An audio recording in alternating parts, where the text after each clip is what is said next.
कहानी की शुरुआत शाही महल के अंदर होती है, जहाँ एक छोटा लड़का वैन अचानक एक बड़े से बिस्तर पर जागता है। वो अपने हाथों को चेहरे के सामने उठाकर देखता है और उलझन व बेचैनी महसूस करता है। उसे समझ नहीं आता कि उसके हाथ इतने छोटे और कमजोर क्यों लग रहे हैं। तभी धीरे धीरे सच्चाई उसके सामने आती है और उसे एहसास होता है कि वो अपनी पुरानी और दुख भरी जिंदगी से पुनर्जन्म लेकर यहाँ आया है। अपने पिछले जीवन में वैन एक बेहद नीरस और खाली जीवन जी रहा था। वो एक ऐसी नौकरी करता था जिसमें बहुत कम वेतन मिलता था, जो मुश्किल से किराया और रोजमर्रा के खर्च पूरे कर पाता था। हर दिन पिछली ही तरह एक सा होता था। उसकी जिंदगी तनाव, बोरियत और पछतावे से भरी हुई थी। लेकिन किसी कारण से ब्रह्मांड ने उसे दूसरा मौका दिया और उसे एक नई दुनिया में भेज दिया। वह एक दूर दराज गाँव के युवा स्वामी के रूप में पुनर्जन्म ले चुका था। वैन सावधानी से बिस्तर से उतरता है और एक छोटे से लकड़ी के स्टूल पर चढ़कर खिड़की से बाहर देखने की कोशिश करता है, ताकि वह राज्य को ठीक से देख सके। उसके सामने ऊंची इमारतें, फैली हुई जमीन और शांत आसमान दिखाई देते हैं। लेकिन वह ज्यादा देर तक ये दृश्य देख भी नहीं पाता कि तभी उसकी दासी टिल घबराई हुई दौड़कर आती है और उसे तुरंत नीचे उतरने को कहती है, क्योंकि ये खतरनाक है। इस समय वैन की उम्र केवल 2 साल मानी जाती है। इसलिए जब वह उसे शांत और स्पष्ट शब्दों में जवाब देता है तो टिल हैरान होकर वहीं जम जाती है। अपनी ही आवाज सुनकर वैन को अचानक एहसास होता है कि उसके पास इस दुनिया में बिताए समय की भी यादें मौजूद है। ये यादें उसके जापान वाले पिछले जीवन की यादों के साथ मिल जाती है और पूरी तरह साबित कर देती है कि वह सच में पुनर्जन्म ले चुका है। करीब 1 घंटे बाद वैन अपने पिता और भाई बहनों के साथ खाने की मेज पर बैठता है। कमरा अजीब सी खामोशी से भरा होता है। कुछ लंबी चुप्पी के बाद वैन के पिता जलपा इस खामोशी को तोड़ते हुए अपने दूसरे बेटे जार्ज से पूछते हैं कि वो आज क्या पढ़ाई करने वाला है। जार्ज थोड़ी देर सोचकर जवाब देता है कि वह आग के जादू और युद्ध संरचनाओं का अध्ययन करेगा। इसके बाद जलपा तीसरे बेटे चेस्टो से वही सवाल पूछते हैं और चेस्टो जवाब देता है कि वह भी जादू का अध्ययन करेगा। अंत में जलपा वैन की ओर मुड़ते हैं और उससे पूछते हैं कि वह क्या पढ़ने वाला है। वैन ईमानदारी से जवाब देता है कि अभी बहुत सी बातें हैं जिन्हें वो नहीं समझता, इसलिए वो पहले देश का इतिहास और संस्कृति सीखना चाहता है। वैन का ये जवाब सुनकर उसके भाई बहन अविश्वास में कांप जाते हैं। उन्हें समझ नहीं आता कि उनका 2 साल का भाई उनसे ज्यादा समझदार कैसे लग रहा है। तभी जलपा जोर से हंस पड़ते हैं और मान लेते हैं कि वो वैन की बुद्धिमत्ता और प्रतिभा से बहुत प्रभावित है। वो बताते हैं कि उन्हें पूरी उम्मीद है कि वैन को भी आग के जादू की वही मजबूत प्रतिभा मिलेगी जो उन्हें और वैन की माँ को मिली थी। जलपा समझाते हैं कि जादुई योग्यता की परीक्षा वैन के 8 साल का होने पर होगी और वह उसे निराश न करने की चेतावनी देते हैं। इस दुनिया में जादुई योग्यता ही सब कुछ है। जादू मुख्य रूप से 4 तत्वों में बंटा होता है: आग, पानी, हवा और धरती। हालांकि अन्य प्रकार के जादू भी मौजूद है, लेकिन इन 4 तत्वों के अलावा किसी भी जादू को बहुत नीची नजर से देखा जाता है। नाश्ते के बाद वैन अपने अध्ययन कक्ष में जाता है, जहाँ दासिया उसे इस दुनिया के जीवन और समाज के बारे में एक साधारण सा परिचय देती है। जैसे ही वे अपनी बात पूरी करती है, तभी प्रधान बटलर स्पार्ता अचानक कमरे में प्रवेश करता है और वैन की मेज पर किताबों का एक बड़ा ढेर रख देता है। स्पार्ता एक बेहद कुशल बटलर है, जिसने कई वर्षों तक वैन के पिता की सेवा की है। फिर भी वैन उससे बहुत डरता है। स्पार्ता वैन से कहता है कि उसे पहले से पता है कि वैन पढ़ना और साधारण गणित सीखना शुरू कर चुका है, इसलिए वह पूछता है कि वह कहाँ तक पहुँचा है। वैन ईमानदारी से मान लेता है कि वह अभी ठीक से पढ़ नहीं पाता और गणित में केवल जोड़ और घटाव ही कर सकता है। स्पार्ता जानता है कि वैन इससे कहीं ज्यादा कर सकता है, इसलिए वो खुद उसका शिक्षक बनने का फैसला करता है। स्पार्ता की पढ़ाई वैन के लिए एक जीवता जागता दुस्वप्न बन जाती है। प्रशिक्षण बेहद सख्त, लंबा और थका देने वाला होता है, जिसमें कोई बहाना या आराम की गुंजाइश नहीं होती। लेकिन इन्हीं कठोर पाठों की वजह से वैन कुछ ही हफ्तों में पढ़ना और लिखना सीख लेता है। लगातार 2 साल की पढ़ाई के बाद वैन आखिरकार 4 साल का हो जाता है और तलवार का प्रशिक्षण शुरू करता है। शुरुआत में वो इसमें बिल्कुल बेकार होता है। वह बार बार हारता है, यहाँ तक कि अभ्यास में दासी से भी हार जाता है। इसके बावजूद वैन हार नहीं मानता और हर दिन अभ्यास करता रहता है। जब वैन 5 साल का होता है, तब उसकी मेहनत रंग लाती है। वो उन बड़े लड़कों से मुकाबला करने लगता है जो सैनिक बनने की ट्रेनिंग ले रहे होते हैं और वह उनके बराबर लड़ पाता है। वैन देखता है कि उनके हमले सरल और आसानी से अनुमान लगाए जा सकते हैं, इसलिए वो उन्हें बार बार बिना ज्यादा मुश्किल के हरा देता है। बाकी बच्चे उसकी इस काबिलियत से पूरी तरह हैरान हो जाते हैं और मानने लगते हैं कि शायद वह कोई चुना हुआ व्यक्ति है। इसके अलावा बहुत से बच्चे वैन को पसंद करने लगते हैं, क्योंकि उसके भाइयों के विपरीत वह आम लोगों से बात करता है और उनसे सच्ची दोस्ती करता है। कुछ देर बाद वैन पानी पीने के लिए थोड़ा आराम करने का फैसला करता है। तभी उपनाइट कमांडर डी वहाँ आता है और शालीनता से वैन से उसके हाथ दिखाने को कहता है। डी ध्यान से उसके हाथों की जांच करता है और ये देखकर चौंक जाता है कि उन पर कोई छाले या चोट के निशान नहीं है। इसका मतलब यह होता है कि वैन बहुत लंबे समय से तलवार का अभ्यास नहीं कर रहा है। वैन ये बात स्वीकार करता है और बताता है कि वह हाल ही में पढ़ाई में बहुत व्यस्त रहा है। डी उसे बताता है कि स्पार्ता उससे सामान्य से लगभग 3 गुना ज्यादा पढ़ाई करवा रहा है। वह कहता है कि वह स्पार्ता से बात करके वैन की पढ़ाई कम और प्रशिक्षण बढ़वा सकता है, क्योंकि जिंदगी केवल किताबों तक सीमित नहीं होती। डी फिर कसम खाता है कि अगर वैन को ज्यादा समय प्रशिक्षण के लिए मिला तो वो उसे अब तक का सबसे महान तलवारबाज बना देगा। वैन जवाब देता है कि स्पार्ता से बात करने की जरूरत नहीं है, क्योंकि उसे भरोसा है कि वो पढ़ाई और प्रशिक्षण दोनों संभाल सकता है। डी उसकी बात से सहमत होता है, लेकिन सुझाव देता है कि वो खुद वैन का प्रशिक्षक बने, ताकि ये सुनिश्चित कर सके कि वैन सही रास्ते पर चल रहा है। डी के साथ प्रशिक्षण भी जल्दी ही एक और दुस्वप्न बन जाता है। डी उसे बेहद कठिन अभ्यास करवाता है, जिसमें आराम का लगभग कोई समय नहीं मिलता। फिर भी वैन ये मानने से इनकार नहीं कर सकता कि पुनर्जन्म के बाद से हर दिन कितना भी कठिन रहा हो, वो उसे आनंद ही देता रहा है। पहली बार उसे अपनी जिंदगी में वो संतुष्टि महसूस होती है जो उसे अपने पिछले जीवन में कभी नहीं मिली थी। इसी एहसास के साथ वैन ठान लेता है कि वह इस नई दुनिया में एक मजेदार और अर्थपूर्ण जीवन जिएगा। 1 साल बाद वैन 6 साल का हो जाता है। अब तक पढ़ाई और प्रशिक्षण की लगातार चलती दिनचर्या उसे नीरस और थका देने वाली लगने लगती है। उसे एहसास होता है कि अगर सब कुछ ऐसे ही चलता रहा तो वो कभी उस मजेदार जीवन को नहीं जी पाएगा जिसका उसने खुद से वादा किया था। उस पल से वैन फैसला करता है कि वह अब एक सामान्य बच्चे की तरह व्यवहार करेगा और मस्ती भी करेगा। एक दिन वह दासी से कहता है कि वह बाहर जाकर खेलना चाहता है, इसलिए वह उसे बाजार ले जाती है। वैन चारों तरफ मौजूद अलग अलग लोगों,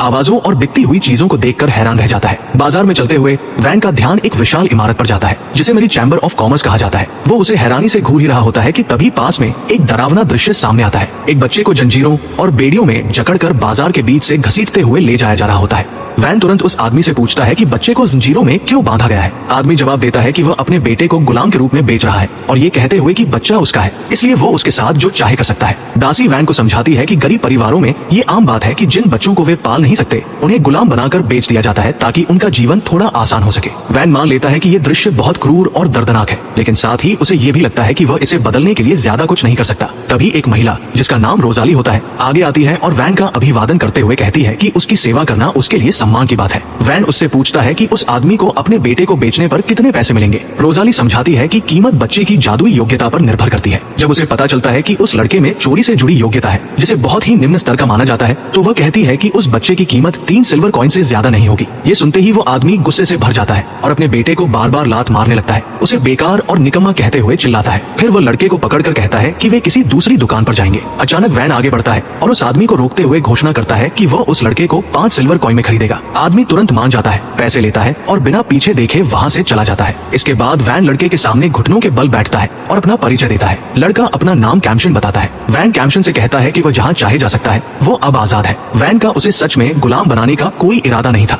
उसने उसे सिर्फ इसलिए खरीदा था ताकि वह उसे आजाद कर सके। लेकिन जब वैन को पता चलता है कि कैम्शन के पास जाने के लिए कोई जगह नहीं है, तो वो उसे अपने साथ रहने का सुझाव देता है। तभी एक पहरेदार बोल उठता है और वैन को चेतावनी देता है कि मार्क्वेस शायद किसी अनजान लड़के को घर लाने की अनुमति न दे, लेकिन अगर उस लड़के को वैन के गुलाम के रूप में दर्ज कर दिया जाए तो कोई समस्या नहीं होगी। वैन कैम्शन से पूछता है कि क्या उसे ये मंजूर है और कैम्शन सहमति में सिर हिला देता है। उसी पल से कैम्शन आधिकारिक रूप से वैन का गुलाम बन जाता है। इसके बाद रोजाली उन्हें बताती है कि सब कुछ तय होने से पहले उन्हें गुलामी का अनुबंध पूरा करना होगा। वैन और कैम्शन दोनों एक साथ अपने हाथ आगे बढ़ाते हैं। रोजाली के निर्देशों के अनुसार जैसे ही गुलामी का अनुबंध बनता है, कैम्शन की हथेली के पीछे एक चमकता हुआ निशान उभर आता है। ये निशान गुलामी के अनुबंध का प्रमाण होता है और जब तक अनुबंध सक्रिय रहेगा ये कभी नहीं मिटेगा। सब कुछ पूरा होने के बाद वैन और कैम्शन साथ में चैम्बर ऑफ कॉमर्स के अंदर जाते हैं ताकि कैम्शन को साफ कपड़े मिल सके और वो अब सड़क का जंजीरों में जकड़ा गुलाम न लगे। कुछ दिन बाद महल में वापस आकर वैन आखिरकार शांति का एक दुर्लभ पल महसूस करता है और एक कुकी उठाने ही वाला होता है। जैसे ही वो उसे मुंह में डालने वाला होता है, कैम्शन कमरे में आकर उसे बताता है कि डी प्रशिक्षण के लिए आ चुका है। वैन तुरंत जम जाता है। बिना एक पल की भी देरी किए वो कुकी कैम्शन के हाथ में थमा देता है और उससे कहता है कि जाकर डी को बता दे कि वह यहाँ मौजूद नहीं है। वैन को अच्छी तरह पता होता है कि वह एक और बेरहम प्रशिक्षण सत्र सहन नहीं कर पाएगा। कैम्शन वैसा ही करता है और बाहर जाकर डी से कहता है कि वैन उपलब्ध नहीं है। डी साफ तौर पर निराश हो जाता है, लेकिन चूंकि वो फिर भी किसी को प्रशिक्षित करना चाहता है, इसलिए वो कैम्शन को ही पकड़ लेता है और वैन की जगह उसका प्रशिक्षण शुरू कर देता है। इसके बाद 2 और साल बीत जाते हैं और वैन आखिरकार 8 साल का हो जाता है। इसका मतलब होता है कि अब उसकी जादुई योग्यता की आधिकारिक परीक्षा होने वाली है। ये परीक्षा पूरे शहर में चर्चा का विषय बन जाती है। कुलीन लोग, नौकर, सैनिक और यहाँ तक कि व्यापारी भी परिणाम देखने के लिए उत्सुक रहते हैं। कई लोगों को विश्वास होता है कि वैन में जरूर कोई बड़ी प्रतिभा निकलेगी, खासकर इसलिए क्योंकि उसके माता पिता आग के जादू में निपुण थे। यहाँ तक कि वैन के पिता जल्पा को भी पूरा भरोसा होता है कि वैन में कम से कम आग के जादू की योग्यता तो होगी। लेकिन परीक्षा के दिन सब लोग पूरी तरह स्तब्ध रह जाते हैं। सबके झटके के लिए वैन में आग, पानी, हवा या धरती किसी भी तत्व की योग्यता नहीं निकलती। इसके बजाय उसमें केवल प्रोडक्शन मैजिक की योग्यता पाई जाती है, जिसे दुनिया में सबसे बेकार और सबसे बेकार किस्म का जादू माना जाता है। तुरंत ही माहौल ठंडा और भारी हो जाता है। जल्पा को ये समझते ही गुस्सा आ जाता है कि उसकी नजर में उसका बेटा पूरी तरह से असफल निकला है। गुस्से में वो अपनी तलवार निकाल लेता है और उसी जगह वैन को मारने के लिए तैयार हो जाता है। वैन डर के मारे जड़ हो जाता है। वह न हिल पाता है, न कुछ बोल पाता है। उसका दिमाग पूरी तरह खाली हो जाता है। जैसे ही उसका पिता वार करने वाला होता है, तभी सबसे बड़ा बेटा मुर्का वैन के सामने आकर उसे रोक लेता है। मुर्का एक वैकल्पिक समाधान सुझाता है। वह प्रस्ताव रखता है कि वैन को उनके क्षेत्र के भीतर स्थित एक दूर दराज गाँव का प्रभारी बना दिया जाए। मुर्का समझाता है कि वह गाँव इतना अलग थलग है कि ठीक से विकसित नहीं हो पा रहा, और चूंकि वह इलाका हाल ही में हासिल किया गया है, इसलिए वहाँ रहने वाले बहुत से लोग उनके परिवार के प्रति वफादार नहीं है। वहाँ अपने ही परिवार के किसी सदस्य को प्रभु बनाकर भेज समझने से गांव वालों की निष्ठा पक्की हो जाएगी। जलपा रुकता है और इस सुझाव पर विचार करता है। कुछ पल बाद उसे एहसास होता है कि ये वास्तव में एक उचित समाधान है। वो अपनी तलवार म्यान में रख देता है और घोषणा करता है कि वैन अब उस भूमि का स्वामी बनेगा। फिर जलपा ठंडे स्वर में वैन की ओर देखता है और उसे आदेश देता है कि वह अपना सामान बांध ले और जितनी जल्दी हो सके वहाँ से निकल जाए, ये कहते हुए कि उसके घर में किसी बेकार इंसान के लिए कोई जगह नहीं है। यह कहकर वह बिना पीछे देखे वहाँ से चला जाता है। पिता के जाने के बाद मुर्गा गहराई से झुककर वैन से माफी मांगता है और कहता है कि उसे इतना अपमानजनक सुझाव देने का दुख है। वैन उसे बताता है कि माफी की कोई जरूरत नहीं है, क्योंकि अगर मुर्गा ने बीच में दखल न दिया होता तो वो अब तक मर चुका होता। अगले दिन वैन अपना सामान बांधता है और उस दूर दराज गाँव के लिए रवाना होने की तैयारी करता है। हैरानी की बात यह होती है कि उसके मन में डर की जगह एक अजीब सी उत्सुकता और उत्साह महसूस हो रहा होता है। वो मानता है कि वहाँ ज्यादा काम नहीं होगा और शायद पहली बार वो मजेदार और आरामदायक जिंदगी जी पाएगा जिसकी उसने हमेशा चाह रखी थी। सब कुछ ठीक चलता हुआ लग रहा होता है, तभी डी और एस्पार्टा ये घोषणा करते हैं कि वे भी साथ चलेंगे ताकि वैन की ट्रेनिंग और पढ़ाई पर नजर रख सके। ये सुनते ही वैन गहरी सांस छोड़ता है और मन ही मन झुंझला जाता है, क्योंकि उसे पहले से पता होता है कि ये दोनों एक बार फिर उसकी जिंदगी को नरक बना देंगे। हालात और भी खराब तब हो जाते हैं जब उसकी पसंदीदा दासी भी साथ चलने का फैसला कर लेती है, ये कहते हुए कि वो उससे अलग नहीं रह सकती। सारी तैयारियां पूरी होने के बाद वैन गाड़ी में बैठता है और अपनी नई जिंदगी की ओर रवाना होता है, इस उम्मीद के साथ कि इस बार वो सच में थोड़ा मजा कर पाएगा। जब गाड़ी जंगल के रास्ते कुछ देर तक चलती रहती है तो वैन समय बिताने के लिए अपनी प्रोडक्शन मैजिक आजमाने का फैसला करता है। थोड़ी देर ध्यान लगाने के बाद वो अपने हाथ में एक छोटी सी तलवार बनाने में सफल हो जाता है। कमिशन ये सब देखता है, लेकिन उसे ज्यादा हैरानी नहीं होती, क्योंकि वो पहले से जानता है कि वैन में प्रोडक्शन मैजिक की स्वाभाविक प्रतिभा है और वो ये सब चीजें बहुत जल्दी सीख लेता है। इसी दौरान वैन एक ऐसी बात छेड़ता है जो काफी समय से उसके मन में चल रही होती है। वह कमिशन से कहता है कि अब उसे उसके गुलाम बने रहने की कोई जरूरत नहीं है। वैन समझाता है कि अब वह अपने घर से निकाला जा चुका है और उसका पुराना दर्जा भी छिन चुका है, इसलिए कमिशन पर उसके साथ रहने की कोई मजबूरी नहीं है। वैन कहता है कि अगर कमिशन को उसके साथ यात्रा करना पसंद नहीं है या अब उसके साथ रहना उसे अच्छा नहीं लगता तो वो उसे उसके गुलामी के अनुबंध से आजाद कर सकता है और उसे स्वतंत्र जीवन जीने के लिए भेज सकता है। लेकिन कमिशन बिना एक पल सोचे इस प्रस्ताव को ठुकरा देता है। वह दृढ़ता से वैन को याद दिलाता है कि उसने अपना जीवन पहले ही उसे समर्पित कर दिया है और ये फैसला उसने बहुत सोच समझ कर लिया था। कमिशन आगे कहता है कि अगर वैन की सुरक्षा के लिए उसे अपनी जान भी देनी पड़े तो वह एक पल भी नहीं हिचकेगा, चाहे वे किसी भी हालात में क्यों न हो। ये सुनकर वैन के पास उसकी इस भावना को स्वीकार करने के अलावा कोई और रास्ता नहीं बचता। हालांकि उसके दिल में हल्की सी बेचैनी जरूर रह जाती है। अचानक उनकी गाड़ी जोर से झटका खाते हुए रुक जाती है, जिससे अंदर बैठे सभी लोग हिल जाते हैं। जब वैन बाहर झांक कर देखता है कि क्या हो रहा है तो उसे पता चलता है कि सामने का गांव इस समय हमले के अधीन है। वैन की रक्षा कर रहे शूरवीर तुरंत ये मान लेते हैं कि गांव पर हमला करने वाले लोग या तो डाकू हैं या फिर कोई असफल भाड़े के सैनिक जो आसान लूट की तलाश में आए हैं। डी ध्यान से दुश्मनों की कतारें देखता है और उनकी गिनती करता है। उसे पता चलता है कि कुल मिलाकर लगभग 50 हमलावर हैं। इस आधार पर वो अनुमान लगाता है कि अगर वे सब मिलकर एक साथ हमला करें तो वे बिना ज्यादा मुश्किल के इन हमलावरों को हरा सकते हैं। शुद्ध रणनीतिक दृष्टि से देखा जाए तो संख्या संभालने लायक लगती है, लेकिन उनके साथ यात्रा कर रहे एक एडवेंचरर जिसका नाम ऑर्थो होता है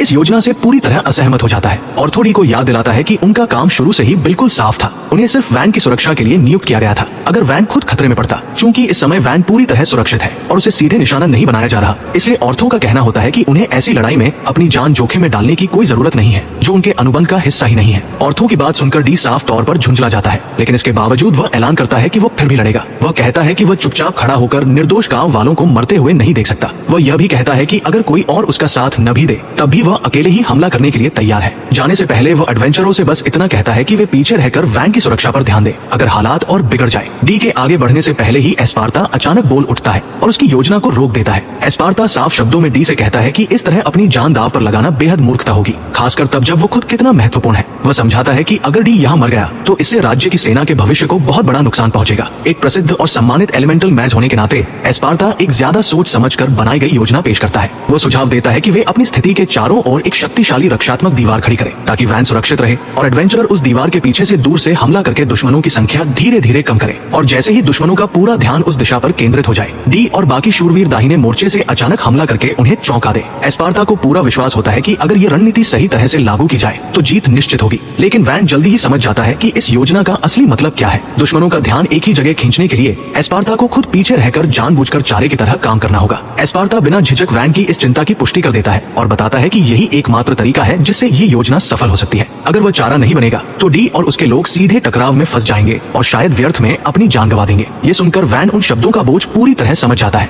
अगर कुछ भी गलत हुआ तो इसका मतलब होगा कि एस्पार्टा अपनी जान कुर्बान कर देगा। वैन को एहसास होता है कि अगर राज्य का सबसे सबसे महान रणनीतिकार और उसका सबसे शक्तिशाली योद्धा दोनों खो गए तो ये नुकसान कभी पूरा नहीं हो सकेगा। उनके बिना इस भूमि को भविष्य में सही तरीके से विकसित या सुरक्षित रखना असंभव हो जाएगा। इसी कारण वैन आगे बढ़ता है और खुद चारे के रूप में काम करने की पेशकश करता है। टिल ये सुनते ही तुरंत इस विचार को खारिज कर देती है और कहती है कि वो खुद चारा बन जाएगी, लेकिन वैन को अपनी जान जोखिम में डालने नहीं देगी। कमशन भी पूरी तरह उससे सहमत होता है और मजबूती से वैन के पास खड़ा हो जाता है, ये जताते हुए कि वह भी वही महसूस करता है। फिर भी वैन शांत स्वर में दोनों से कहता है कि वह उनसे बहुत प्यार करता है और इसी वजह से वो किसी भी हाल में उन्हें खतरे में नहीं डाल सकता। इसके बाद वैन अपनी